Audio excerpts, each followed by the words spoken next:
very happy to share the joy of Venkatramanji that he has successfully participated and colorfully completed the half marathon, Hyderabad half marathon this morning. And that too, he has done at a record time.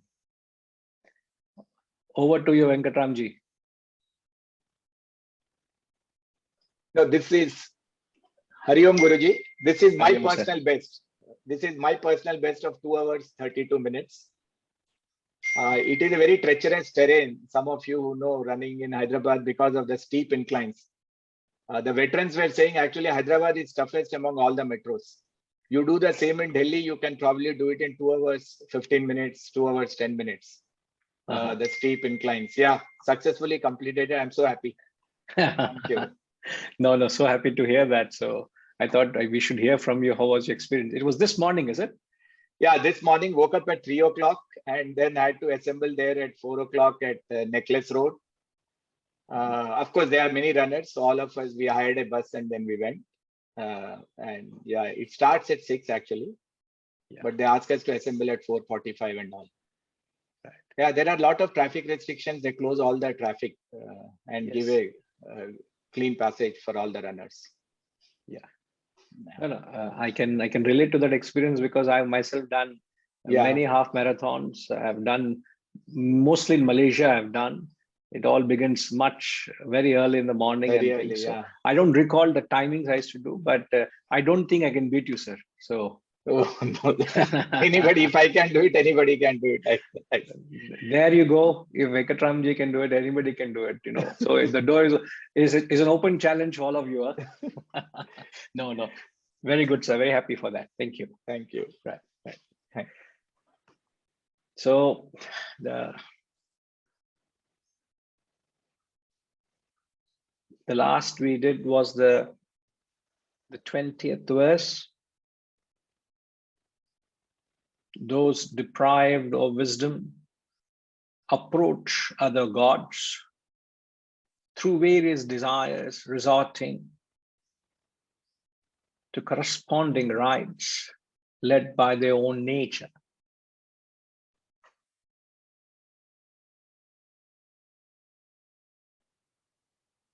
As we remember, this set of verses is talking about the deluded person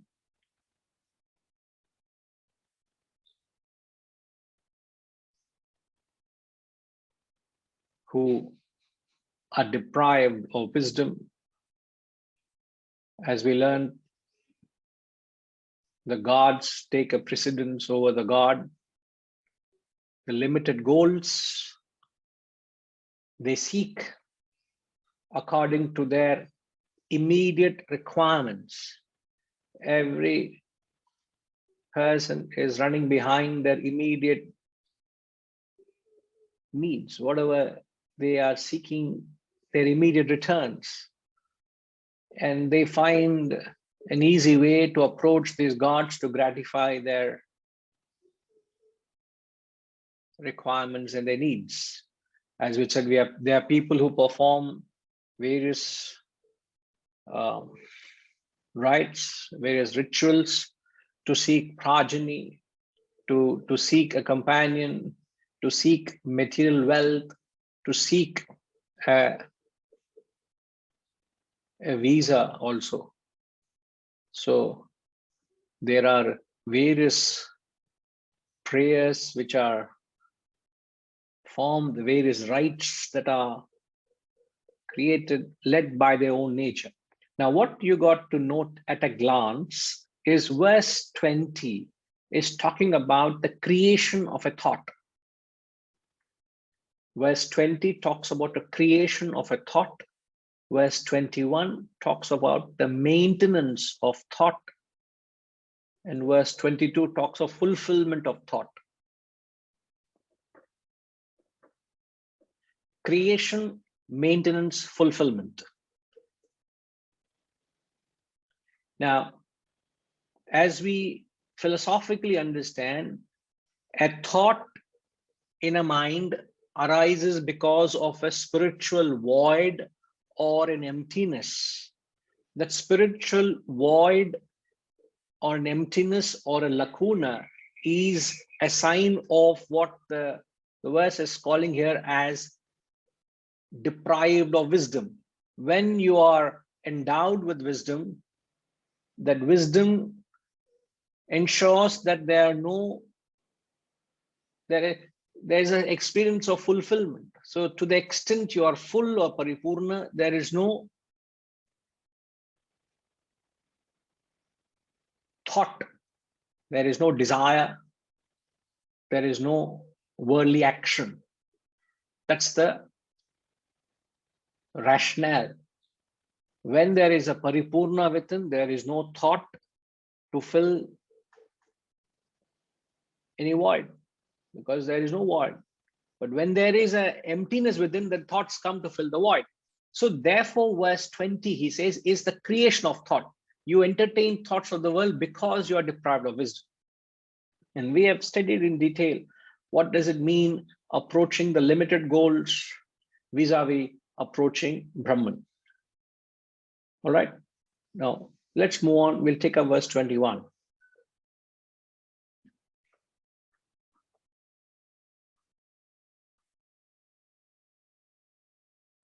Yo yo yam yam tanum bhaktaha shraddhayarchitumicchati tasya chalam shraddham tameva vidadhamyaham. Yo yo yam yam tanum bhaktaha shraddhayarchitumicchati tasya chalam shraddham tameva vidadhamyaham.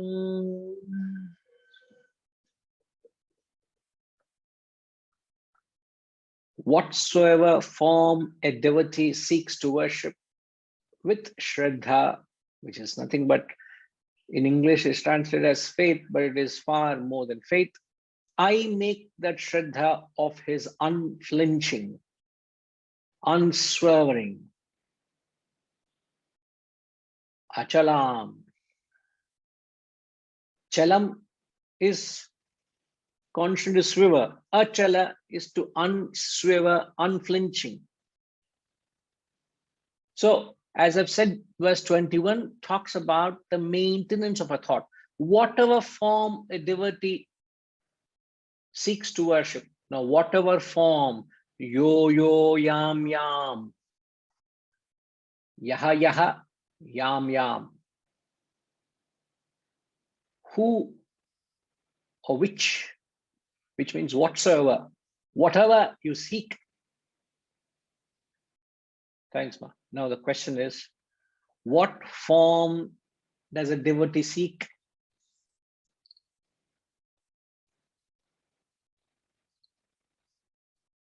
Sanjay, you didn't expect me asking you, huh? Carry on.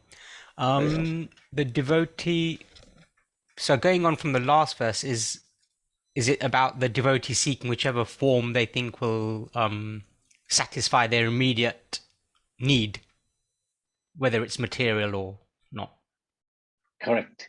So whatever form a devotee worships depends on what is your immediate requirement. As simple as that. So they are going from deity to deity. They're running behind each desire of theirs just to get their object of desire fulfilled. Now what he's saying, whatever form a devotee seeks to worship, I make that pursuit unflinching, unswerving. What does it mean? I will ensure. What does it mean? So here it means, for me it means, even if they are seeking that resolve to immediate needs, God will be, if the Shraddha is there, then God will make himself available. He'll address that need, because that Shraddha is there. That's the way I'm seeing the verse. See that there are three things here. One is what form you're worshipping. That corresponds to their respective desire based on the requirement. Point one. All right. The second is the Shraddha, which is the pursuit. Which is Shraddha is nothing but the unflinching pursuit. The second is Shraddha. Now, what is the third? Gayatri, have the translation again, please. I repeat. One, he says, whatever form you worship based on your desire, you go and worship that form. Second, he says there is the Shraddha, which makes it unflinching. The verse, ma. The third is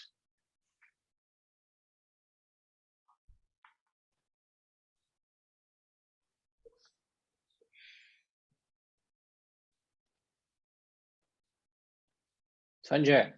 What's the third thing you find in the verse?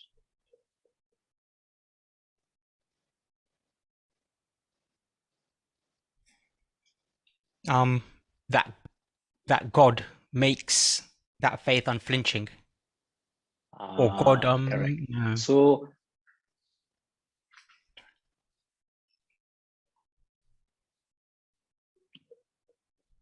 go ahead. No, that was the complete statement. Yeah. So Atman or God is claiming that he makes that pursuit unflinching. So he's not complaining that you're not seeking me, you are seeking some desire of yours. You want power, you want wealth, you want fame, you want progeny, you want whatever you want, you're running behind. I make that, I ensure I will fulfill it for you. I'll maintain the thought, I'll ensure what you want. So very difficult to understand the concept, but this is what he's trying to say. You get it? At least this is the translation. I'm not explaining what it means. All right, good, Sanjay. So in effect, what the verse is saying is, Atman is saying, I maintain your thought. And how do I maintain your thought? I maintain your thought by making your pursuit unswerving, by making your pursuit well determined. Like I was just talking about the run which Venkatramanji had finished today. Right throughout in that athlete, the mind is he must reach the finish line. And whatever come may, whatever be the challenge ahead of you, you will know I've covered 5 kilometers, I've covered 7.5, I have covered 10, I've covered 20, another kilometer go. But you will have to constantly keep telling yourself, I'm not going to give up. I want to finish it. So there has to be that element of determination to complete. So Atman, the Lord is saying, I make your pursuit unswerving. Whatever you want it, I will ensure you get it. A little strange, but how you and I understand Atman has got nothing to do with whatever you pursue, isn't it? Atman has no interest in what thoughts you entertain. It is only saying, whatever thought you entertain, I'll ensure that you get it. Now, what's the rationale behind it? Whatever you seek, let's say, for example, a person is seeking physical enjoyment. He's running behind to gratify his senses, running wherever his senses take him, he's running behind to seek physical enjoyment. Now, a person who seeks physical enjoyment, what is his state after having got a certain amount of enjoyment? What is his mental state? Is he satisfied with that indulging in sense enjoyment? He's not satisfied. Having fed the desire for sense enjoyment and having satisfied the desire, what does he experience? He craves for more and more, isn't it? He is not satisfied with sense enjoyment. So what is he actually seeking in that sense enjoyment?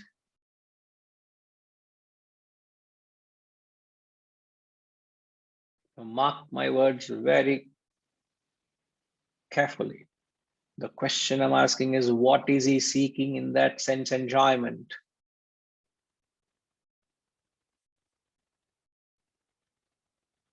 The answer lies in what we have answered just now.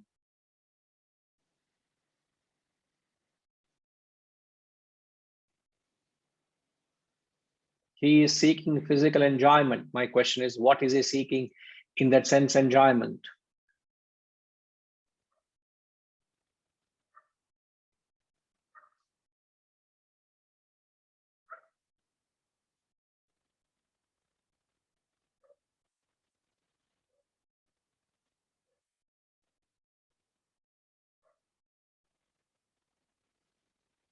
Is he just trying to fill in the void? Is that all is he trying to fill in?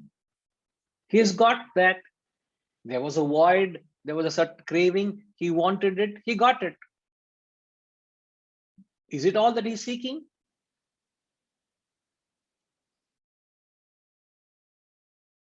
What is he seeking?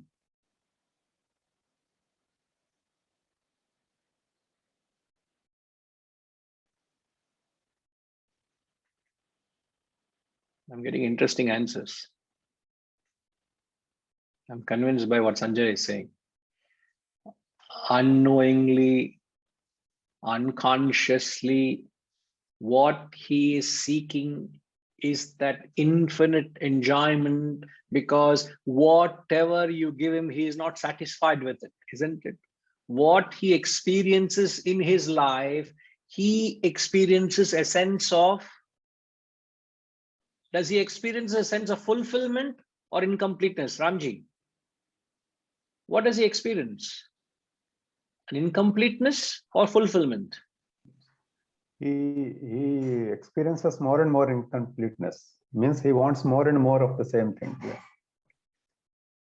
How much, at what stage would he feel complete?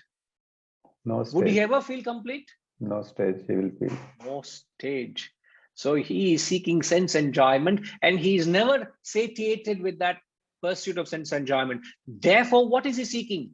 Is he not seeking infinite sense enjoyment in that pursuit of running behind sensual pleasures? He says, I maintain that thought until he gets it. I make it relentless, because you are not going to be satisfied. I'll ensure I maintain that thought. Very interesting. The psychology of it, very interesting. A person, in fact, Swami Ramatirtha was asked, again, I'm quoting Ramatirtha, one of the questions he was asked, why are people greedy? Why are people avaricious? Avarice means? Avaricious, yeah. Wanting more, isn't it? They're never satisfied with their wealth or power. And to which he said, why not? What's wrong in that? He said, ignorantly, they're only seeking the self in that wealth. They don't know that it is within, but they think it is the wealth that can give them happiness, and they are clamoring more and more and more, not knowing it is not in that, but what they are seeking is that infinite happiness. And I make that pursuit of theirs unflinching. So you are only seeking the infinite nature of the self. You will not be content with finite wealth. You want infinite wealth. And this applies to every walk of life, isn't it? Whatever you're seeking. Yeah. If you're seeking, now, can you mention a few, Ramji? Sorry. No, I was just asking Guruji, if you're seeking God or if you're seeking the truth, that also will become an infinite seeking, right? Or Why if do you you're say seeking, that? How do you say that? I'm saying that you might be pursuing pleasures that appeal to the senses infinitely, but if you replace that thought with the thought of realizing the truth or the Brahman or Atman. That also will get the same treatment. That also will become an infinite thing. It will not. No. How can you say that? If it becomes the same thing, then there's no difference between a worldly thought and a thought of the self, isn't it? Okay. In fact, when as you, sorry, go ahead, sir, no, please. when I read this first verse 21, when you flashed it on the screen, I thought exactly the opposite of what you explained. I thought if I'm praying to if I'm a devotee who is seeking or who is worshipping the God in whatever form he is, in whatsoever form, the God will strengthen that thought and make it an unflinching thing. That's what I thought, but you explained exactly the opposite way. That What did I explain? you said it is the desire that I am worshipping, and then, like you said, based on immediate desires, whichever form I am worshipping of the God, basically to fulfill that desire. Which is what? Is it not a maintenance of a thought? Yeah. But it is I thought I'm saying it is led by desire. It is not led by self-seeking. I mean, it is not led by seeking of self, right? Sir. That's the difference. I said, go back to verse 20. We said, verse 20 to 25 talks of those deluded who seek finite fruit. That's the topic. Okay. So these people are not interested in Brahman. They are seeking. Now put Only verse 20, ma. Translation, please.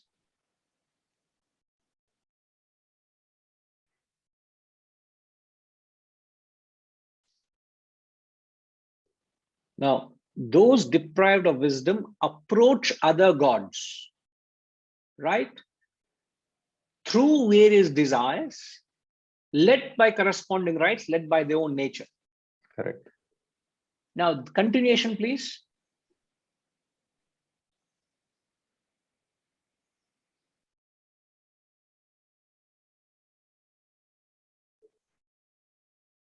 So then the continuation is whatever form a devotee seeks. So it's a continuation of 21 thought, 20, isn't it? The thought here. So whatever form a devotee worships, he says, I make that Shraddha unflinching. So obviously he's not seeking Brahman, he's only seeking the form. That's why I said, whatever form a devotee worships, which is what when I said to Sanjay, he rightly said, whatever form is whatever the immediate impending desire. So you're approaching corresponding gods to fulfill that desire. So it is a thought. Now, so whenever there is a mention of a thought or a desire, it is always worldly. No. Okay. And you also could get a cue from the brief explanation I gave. A thought arises only when there is a void, and a void exists only when you're deprived of wisdom. Yeah. This is the cause effect we have said. Right. One who is endowed with wisdom, the void gets nullified. There is no more thoughts and desires of the world. You noted that point, sir? Yeah. So the wisdom and the thought are opposed. Now, if you go back to what I have said, 20 talks about creation of a thought, 21 maintenance of a thought, 22 fulfillment of thought. And God is saying everything's happening because of me. You get it? Yeah. It's he puts it in a very unique way. He doesn't put it directly. That's the problem. If they put it directly, then we don't apply ourselves. No? So the whole objective of them trying to put it in their contemporary thought language is just to make us stand up and take note. Hey, what are you saying here? And when you examine closely, then you get what it is. Okay. So what are the other things that people could be seeking? Thanks, Ramji. Maybe I can ask the Venkat Ramji. What do you think, if you have been following the thought, what are the things people are seeking in life? Material benefits, it might be with money, it might be with education, or it might be with any of the other things. That is what people seek. Material benefits, wealth, power. Yeah. Wealth, power, probably sometimes, as you said, if you don't have kids, or well-being of the family, and by the way, they also say that, okay, let me be a good human being.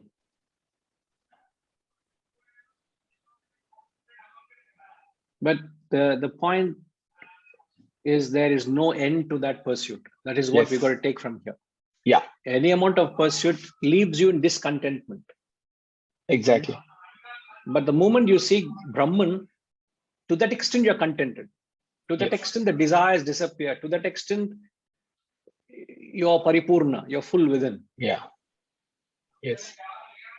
All right. Yes, Yeah. sir. You wanted to say But- something? Yeah. See, I mean, it is good. I think I was also reading somewhere that you should not read Bhagavad Gita like a book. It should be in a disciple succession. Thanks that, you are giving this wisdom. Otherwise, if I read Bhagavad Gita by that Bhaktivedanta, Prabhupada, there, the way I understood exactly these verses, I'm just telling you, and you have interpreted it probably rightly there. At least I concluded that you don't pray any demigods, you only pray me. Why are you going after, a Saraswati, a Lakshmi and all? Demigods are anyway under me. I mean, if you read it in a simple English language. So I was always not very comfortable with this whole thing, that why is Krishna saying only you pray me and then you don't pray others? And, that is how the whole text. So now you have brought a different context and probably an explanation, which is much more balanced, and I'm able to appreciate it. But otherwise, these chapters, if you read it in that Bhagavad Gita, it looks like pray only Krishna, don't pray any demigods. But then this link of desire with demigods, the deluded one, probably I could not interpret it, or I could not understand it. But I think I just wanted to, just let you know that there is much more clarity now. Otherwise, I was always getting puzzled by that. And somehow I also did not like why Krishna is saying you only pray me and don't pray others and stuff like that. So thank you for that clarification. I just wanted to. So I think, I don't think Bhagavad Gita should be read like, I mean, I keep reading, but now anyway, I start relating to what you say and then, can appreciate it better. Thank you. Well, I greatly appreciate it. It needs very careful scrutiny and apply it in the context to get the real applicability. Now, to what you have said, contrary to what is being practiced, what Lord Krishna has said in verse 24, we'll be coming there soon, but I want you to see what 24 says. He says, the foolish think of me here, the self unmanifest, as having come to manifestation.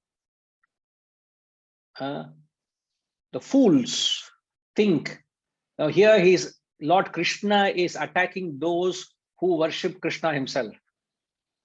Krishna Bhaktas, all the Krishna Bhaktas keep chanting, muttering Krishna, Krishna, Krishna, Krishna. He's attacking all those foolish people who think that the unmanifest has come to manifestation, not knowing my supreme nature, immutable and unsurpassed. See, how shallow would you bring that grandeur of the greatness of the concept of the unmanifest truth? You bring it to a form and you develop a phonetic attachment to a form or a personality. It has actually become a cult.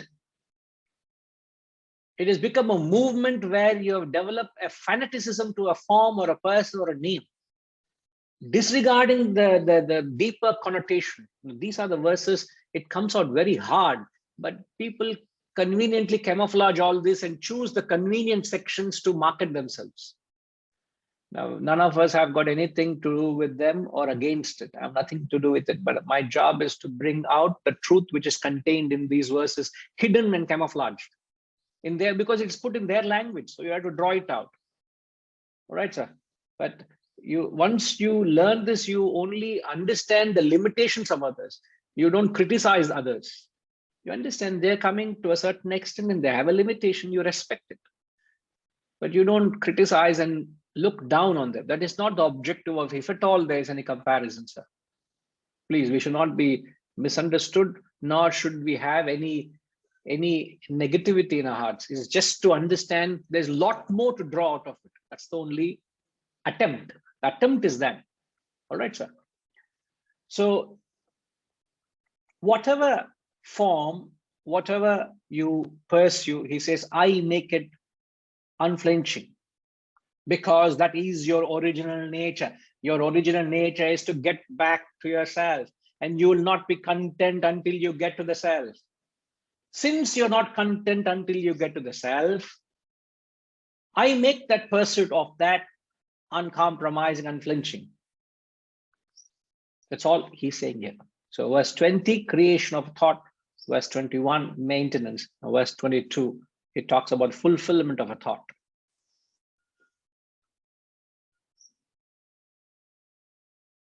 Sataya shraddhaya yuktaha tasya radhanamihate labhate cha tatah kaman mayaiva vihitan hitan.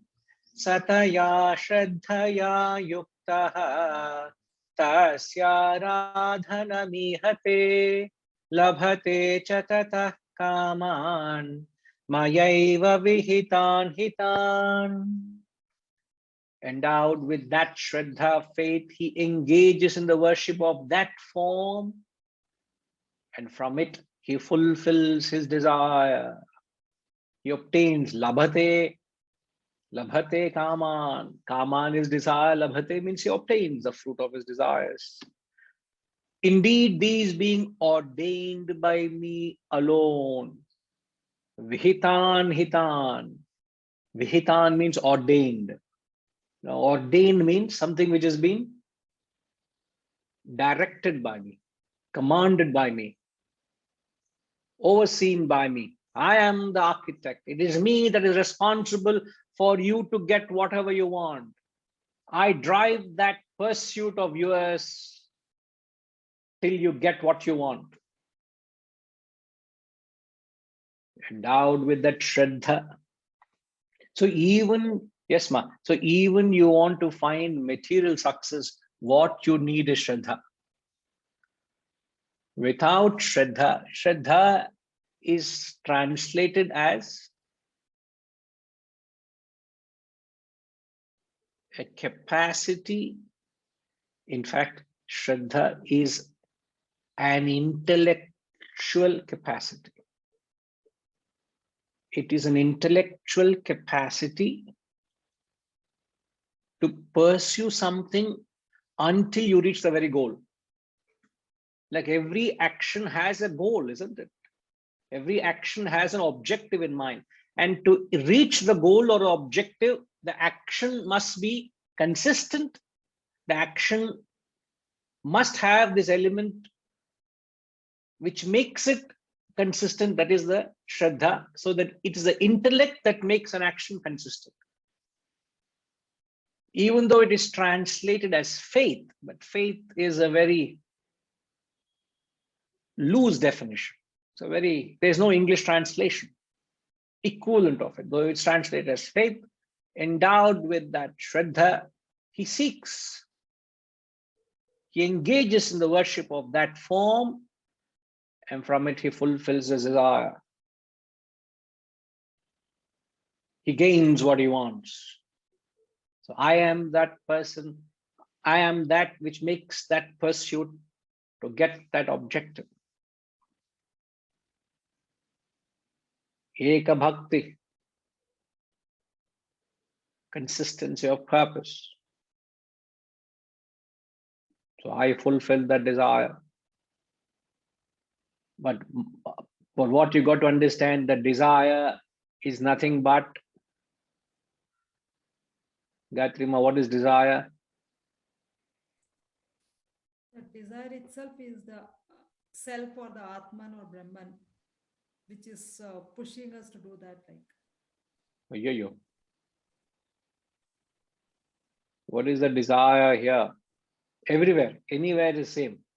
Not necessary, it's very different here. But what is a desire?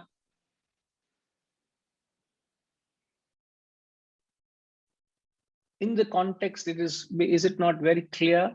We have explained all this while. Atman is only saying, I'm responsible for it, I maintain it, I fulfill it. That apart, but the desire is an expression of Void. void, which is nothing but lack of wisdom. So all of you, what you should experience in the spiritual journey is that thoughts and desires should naturally mellow down. You should lose the intensity in the thought and the desire should die away. That is the natural experience you should have. So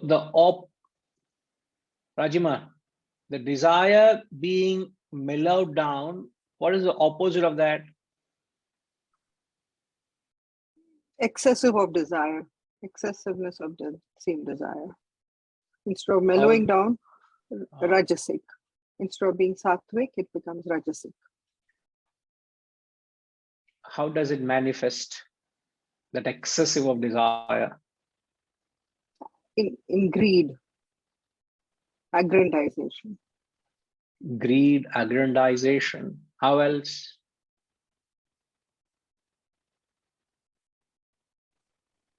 Kama.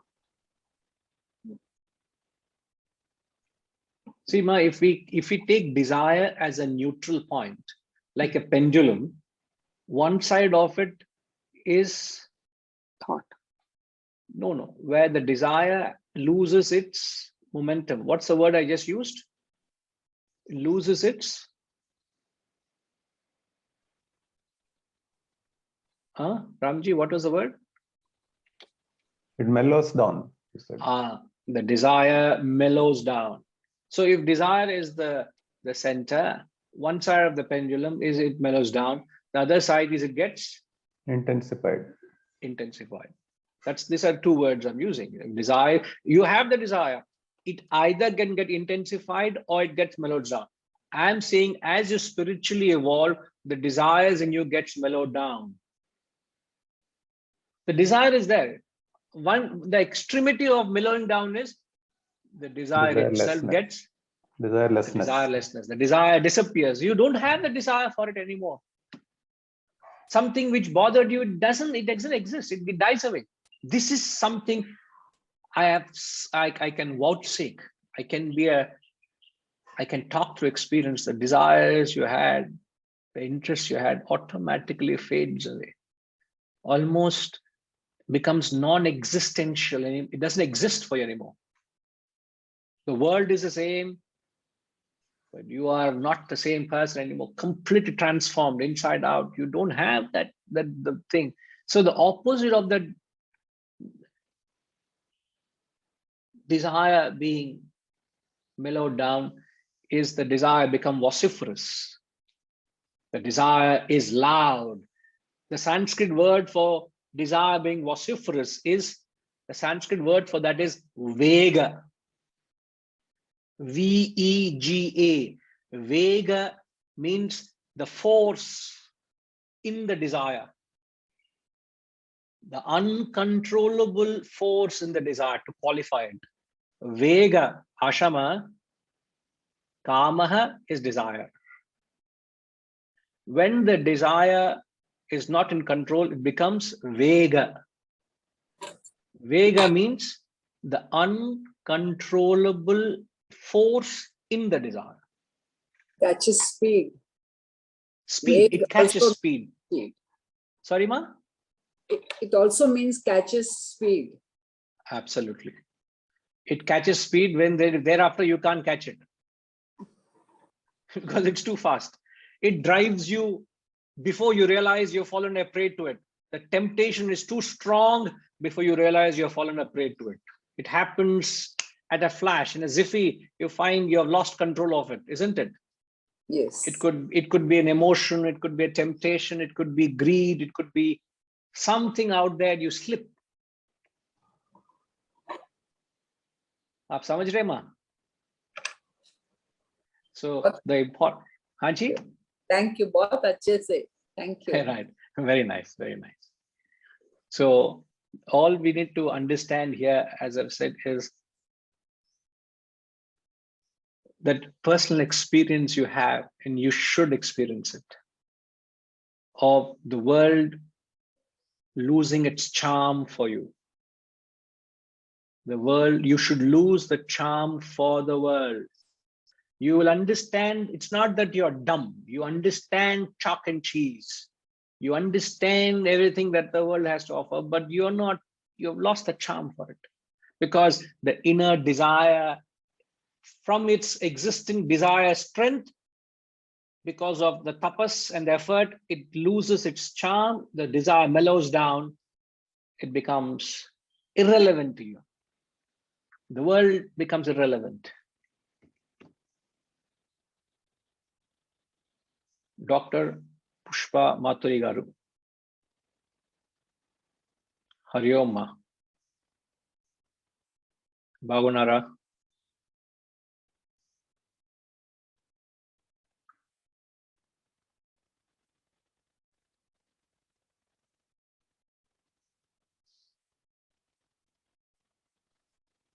మీరు దర్శనం ఇచ్చారు మాకు, అది చాలండి మాకు. హరి ఓం. హరి ఓం, హరి ఓం మా. మా అర్థమవుతుందా? Perfect. Perfect. Oh my.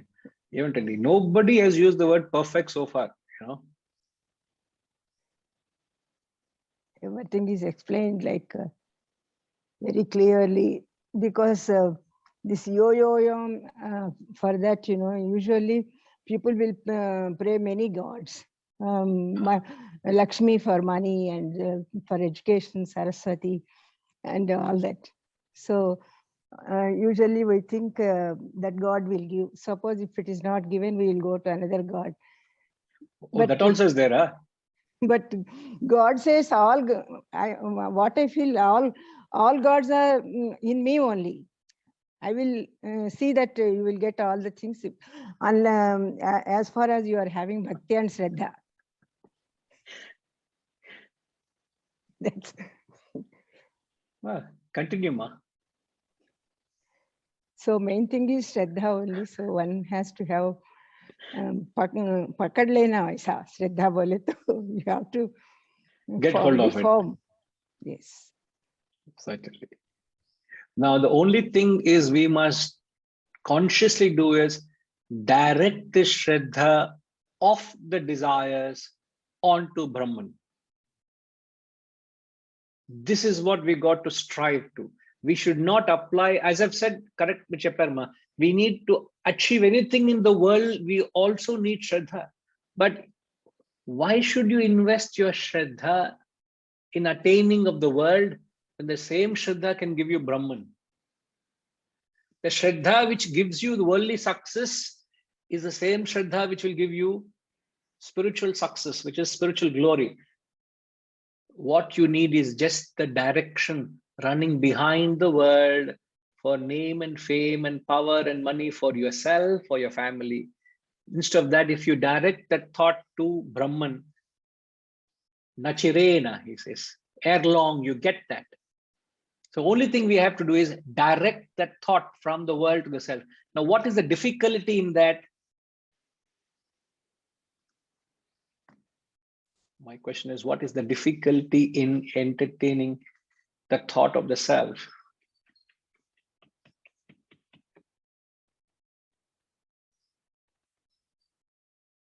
Annapurnama, are you following? The Shraddha is the same. Whether you seek worldly success or spiritual success, it's the same. Oh, how did I know that you're typing something? The moment he says something, you send across something, you know, ma. Hari Om, Guruji. Hari Om, ma. Absolutely, Guruji, I've been following. That is why I started typing. Like, it is absolutely necessary to have Shraddha to to achieve what we desire, whether it is self-realization or worldly pleasures.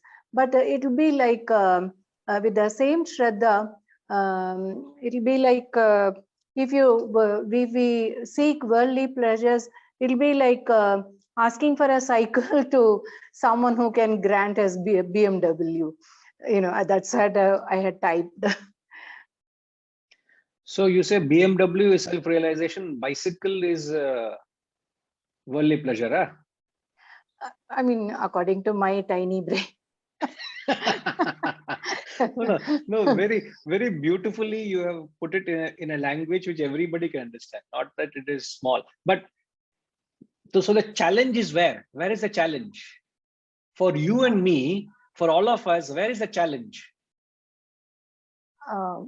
Focusing on higher goal, which is not because of our ignorance. We are not realizing there is something much higher level we should seek. That is the problem. Okay, I would not want to comment, but you have said it very beautifully. I'll want to hear from others, but so nice, Ma. So glad your thoughts are very much in line to what we are saying. Very good. Thank you, Ma. Shivaji, Solungo, what is the difficulty here? Sustaining that seeking. The pursuit of Solungo? The pursuit, keeping that seeking, the pursuit of it is the most difficult aspect. We may now we attend the sessions, but to keep it going is what is in any activity for that matter, being in that is where the more difficulty is for most of the people. Sir, but in 21, he says, whatever you are seeking, I will maintain that Shraddha, he's saying, no? Yes. If you have got the assurance from the Lord that I will ensure your Shraddha going. Now, if that is granted, where is the difficulty? I hope you are getting what I'm asking. Yes. When you have Shraddha, he is assuring that it is already you are on the path, you are reaching. The question is which path, sir? Like, are you seeking a bicycle or BMW? Going by what Annapurnama has said. Now, is the path towards a bicycle or a BMW? That is the question. What is the difficulty? Sir, in effect, to actually make the question very upright and very straightforward, what is the difficulty in seeking the highest goal of self-realization? What differentiates us from a person who seeks self-realization is only the goal. Because what's common is Shraddha. As the Lord says, you can gain whatever you want. I will ensure you will get what you want. But then what is the difficulty? So the difficulty is in conceiving the goal itself. A small mind thinks small. A big mind thinks big. So not to fall limited limited awareness to unlimited. To expand that awareness. As wonderful, Shivaji. Thank you. As one more place he says, Shraddhavan labhate jnana. Throughout the text, there's a very familiar phrase, as you say, Shraddhavan labhate jnanam. Yeah. So the verse I can relate to that context you're saying, but the uniqueness in this context is the three concepts: the creation, maintenance, fulfillment of a thought, and that is short of seeking Brahman. Why are you merely running behind a thought or a desire, running behind these gods to entertain and fulfill your desires, man? Why can't you seek me? He's saying, I will ensure you get what you want. But why are you compelled to only do that? Why can't you seek the self? So we get satisfied with the gift wrapper than the gift inside. Ama, சொல்லுவீங்க பெரிய poetry நீங்க வேற. No, correct. We are content with the mere wrapper than the contents. So the main challenge is not to fall for immediate gratification.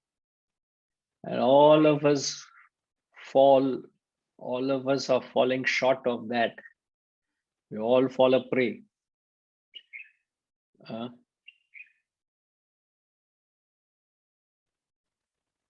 Very true. Limited vision of an ignorant mind. Instant gratification vis-a-vis a permanent solution. Then a long-term vision. Sanjay, very beautiful. Vasantama, experiencing the satisfaction or completeness. I don't follow you, Vasantama. Can you explain yourself, please? And then Setuji after that. We only when we are completely satisfied, that when you experience that completeness, then you will think you have almost reached the goal now, Guruji. That state is, to attain that state is a challenge, because we don't experience that fullness. But are we not talking about what you're seeking here itself? We're just talking about the capacity to even aspire the goal of self-realization. Yes. I don't want to compromise that goal of self-realization. You get that, Ma? Yes, Guruji. And once you, then what we are saying further to that is, only when you seek self-realization, you will find contentment. No other pursuit is fulfilling. There's only a void that continues to become bigger and bigger. But with those things, you don't get all that satisfaction and fulfillment. Correct. With the rest of it, you don't get satisfaction. That is what I mean. Ah, perfect, Ma. Yes. Now I get the context what you're saying. Right. Perfect. Yes, Setuji. Hari Om, Ma.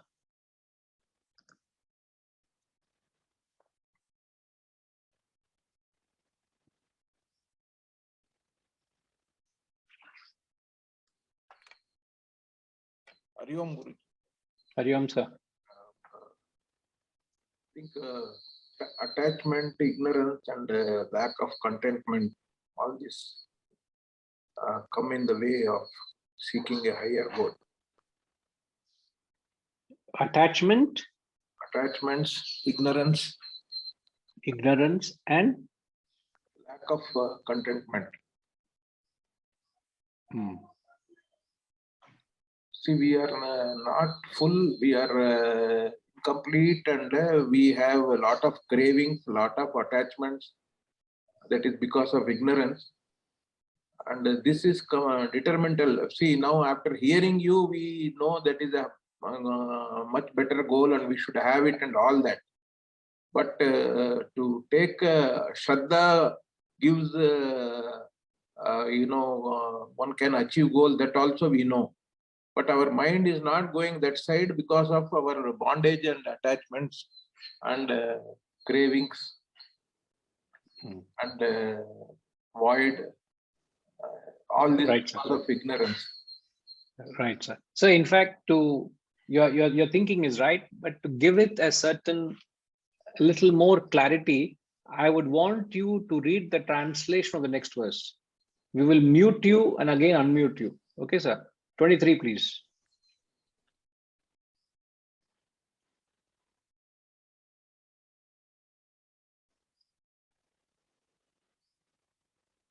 Antavattu phalam tesham tadbhatvatyalpamedhasam devan devayyajosh yantihi madbhakta yanti mamapi.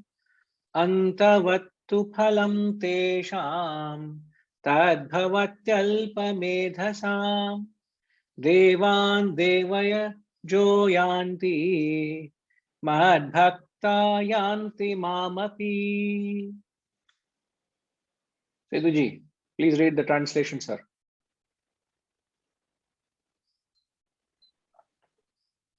Verily, the fruit that accrues of those of small intelligence is finite. The worshippers of the gods go to the gods. Likewise, my devotees reach me. Now, what is the answer to the question in this translation? The answer which I asked in the previous question appears here. The answer is whatever Shraddha is in whichever direction it go, you get that fruit. That is already said in the previous verse. But what is said in this verse which is different to the previous mantras?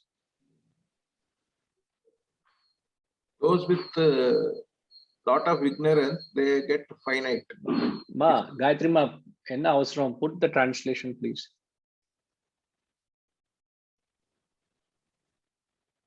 Yes, sir. Those with small intelligence means lot of ignorance. No, ignorance is a generic word. Yeah. The small alpa medhasa means those who lack the capacity to conceive a loftier goal. Don't we say even people with they're so small, their thinking is small, don't we say? Yeah. And often we are told in the management parlance also, you must think big. Aspire to reach something big. You may not be there, but it's only your thinking that makes you what you are. A leader is defined by your thinking. They say, don't think small, think big, man. Dream big.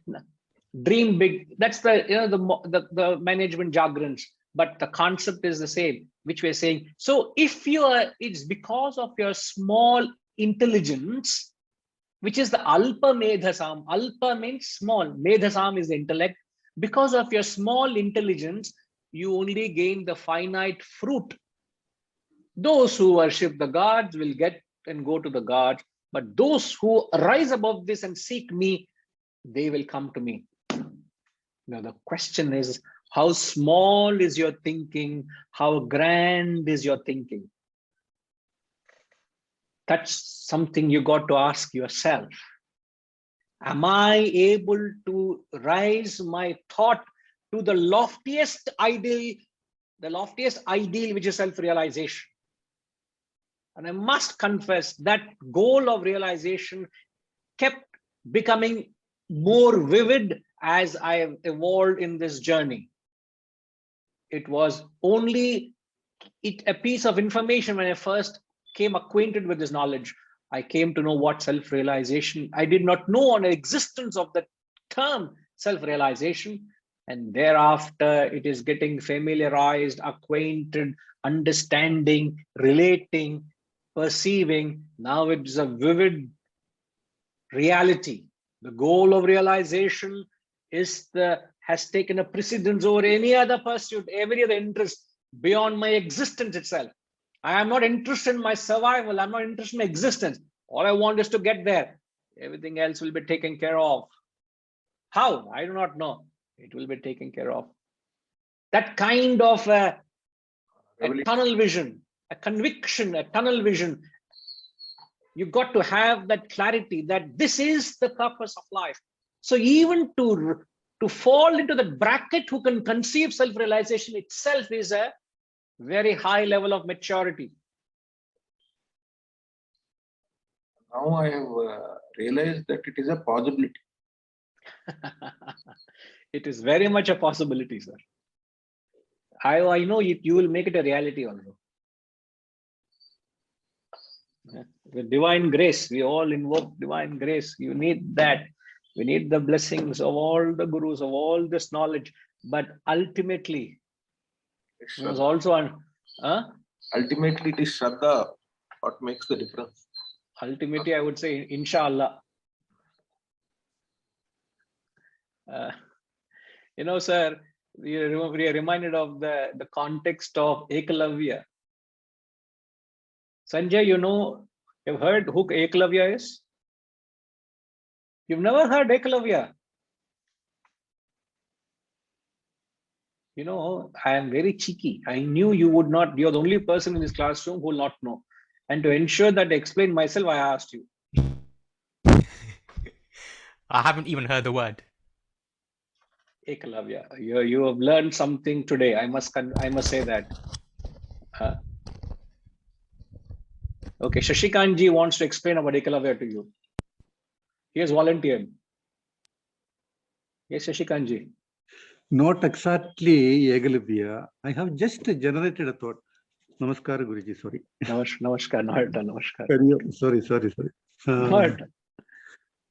See, I'm just asking myself, self-realization to start on the day one, or self-realization is your goal or a period of life, something, because the life has been divided into different, ashramas and allotted as per, maybe Hinduism. Life has been divided into, classified into different, ashramas, and it has been defined, each ashrama, this kind of, activities. So when you exactly reach into the Grihastha ashrama, you have exactly pressure from all the sides. Maybe. Most pressure. Utmost pressure. In fact, so much pressure, you will think, why did I get into it? No, from exactly Guruji, I also learned division of the people like Tamasic, Rajasic, and Sattvic. Tamasic may not be in a position. He is only. Sir, we'll all form a union, sir. We'll all form a union to exit this club, sir. Grihastha club, we must exit, sir, very soon. I can understand what you're going through, sir. So then, where is it? In fact, maybe for everybody's life, there is a need for worldly pressures of gaining wealth, gaining health, gaining exactly maybe so many things, or maybe which is exactly part of the worldly pressures, which exactly people have maybe a priority too. But when he reached maybe to the third stage or ultimately to the fourth stage, definitely it is actually going there. I think, okay, I seek maybe a little a clarification from you, maybe to learn for me, maybe to satisfy myself.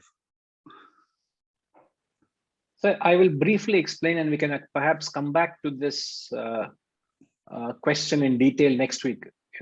Let everybody ponder. I'll briefly explain the 4 ashramas. What are the 4 ashramas? Maybe explain. Brahmacharya, Grihastha, Vanaprastha, Sannyasa. Is the order? That is the order. Repeat, please. Brahmacharya, first 25 years. First, okay. Age right? Okay, Brahmacharya, first 25 years. What does Brahmacharya mean? I'm just trying to spell it out for everybody's benefit. Brahmacharya is, what is Brahmacharya in English? Sanity, right? Rajima, Brahmacharya meant for, gaining knowledge, education, all, maybe those kind of situation. Rajima, what is Brahmacharya? We can't hear you, please. It's like a student's life, Guruji, where you're just absorbing knowledge. Yeah, a celibate, isn't? A celibate, yes. Brahmacharya means celibacy. Celibacy. Okay, right. Then comes Grihastha. What is Grihastha? No need any definition. The family life. No, that not required, sir. Everybody are full of wisdom about it. Next comes the Vanaprastha. I am ready for it, sir. Okay, never mind. What does it mean? Vanaprastha has an understanding that the soul has to, maybe start thinking, yes, my duties maybe to maintain a family, and also maybe the need for the thinking the purpose of my birth into this life. I need to balance between two, because entering to the Vanaprastha, still maybe the family life exactly, it is a part of it. Maybe the responsibilities might not have been over. So okay. Balance it like 2 wings of a bird flying upon. Material life, spiritual life, balance. Okay. Then leaving it all together, you are entering to the sannyasa at the 75th year. Oh. Okay. So according to me, so according to you, I've made a mistake by coming into this knowledge at the age of 16. Then, Guruji, what is it you're wasting your time? There's so many more things to achieve in life. At the 16, you have come into this knowledge, and now you should come only at 75. The sannyasa stage is only at that stage. Okay, what is the age group you're talking of? Brahmacharya is 1 to 25. 25 to 50 is grihastha. 50 to 70, 50 to 75 vanaprastha. Vanaprastha. And 75 to that is sannyasa. Yes. Who gave you all these age group, age barriers? No, I read it in some of the scriptures and books. Right. I think we need to seriously question the whole concept of what defines these ashramas. It is not by age, it is the spiritual age. It is not that one has to go through the passage of physically experiencing all these stages. It is a state of mental maturity that determines which ashrama you belong to. You can be in your early teens and you can be a state of a sannyasa. You can be ripe age, but you can still be at the mental state of a grihastha. So age and the physical stage you are doesn't determine the ashrama you belong to. No doubt they gave a general yardstick for certain understanding, but however, you can't take it literally. You should not take it literally. Like we say, a person who is born to a Brahmana doesn't necessarily be a Brahmana. A Brahmana or the four the caste systems, the Brahmana, Kshatriya, Vaishya, Shudra is not determined by birth, it is determined by guna, gunatraya vibhaga yoga. The vibhaga of the caste systems is based on the gunas, the sattva, rajas, tamas. So I could be born to a Shudra in a Shudrik family, but I couldn't be a Brahmana by mentality. I can be born to a Brahmana, but I can have a Shudrik mentality. There is no guarantee. Very clear. So it is the mental maturity that determines whether what you are and which ashrama you belong.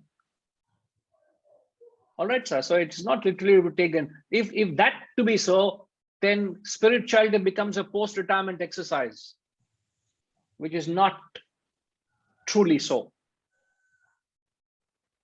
Okay, sir. Very well clarified, Guruji.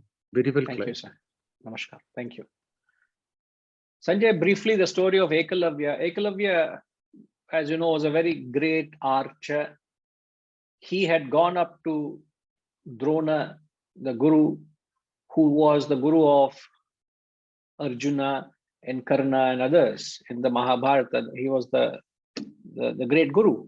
And the story goes, the guru, Dronacharya, rejected Ekalavya, saying, you are not of the right cadre.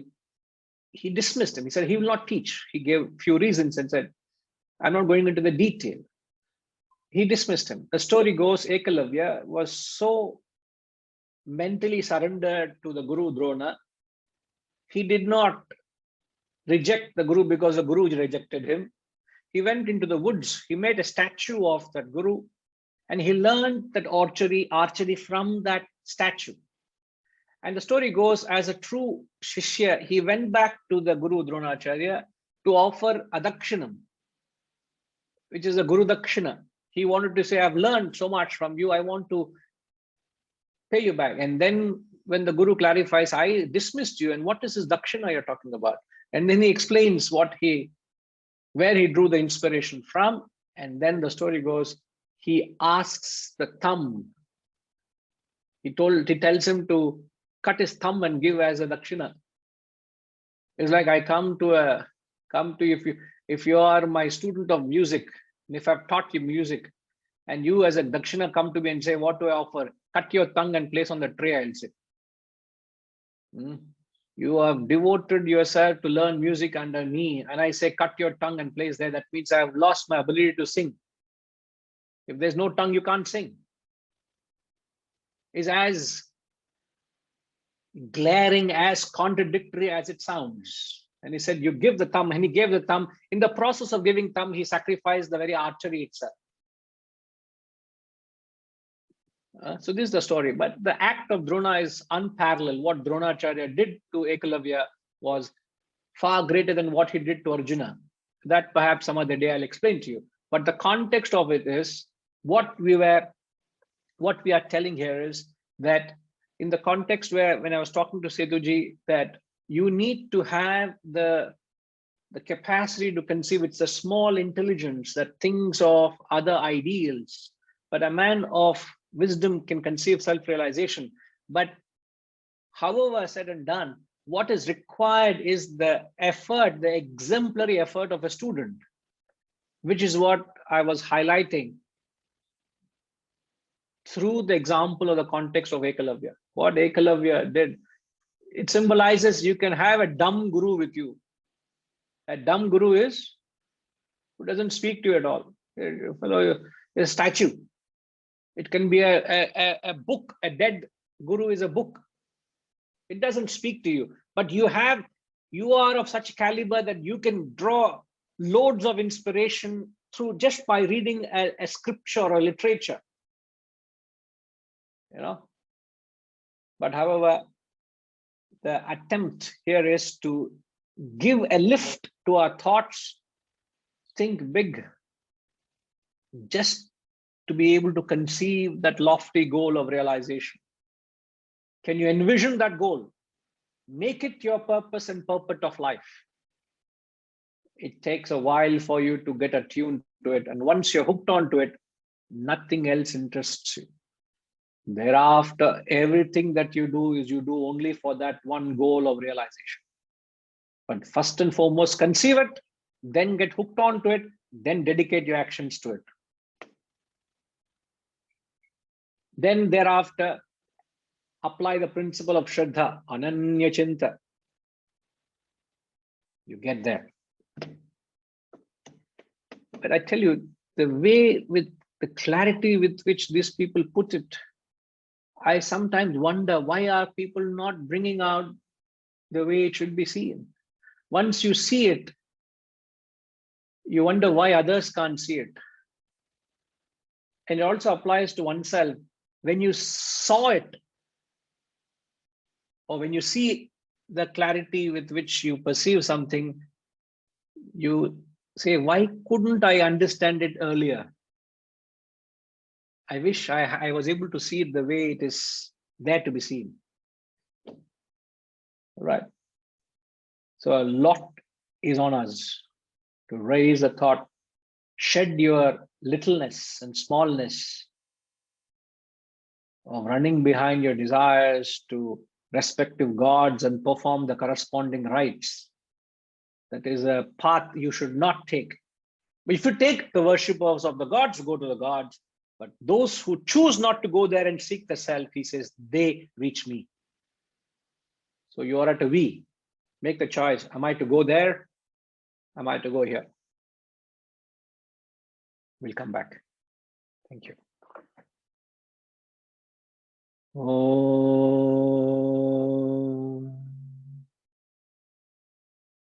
Purnamada Purnamidam Purnat Purnamudachyate Purnasya Purnamadaya Purnamevavashishyate. Om Shanti Shanti Shanti. Harihi Om. Shri Gurubhyo Namaha. Harihi Om.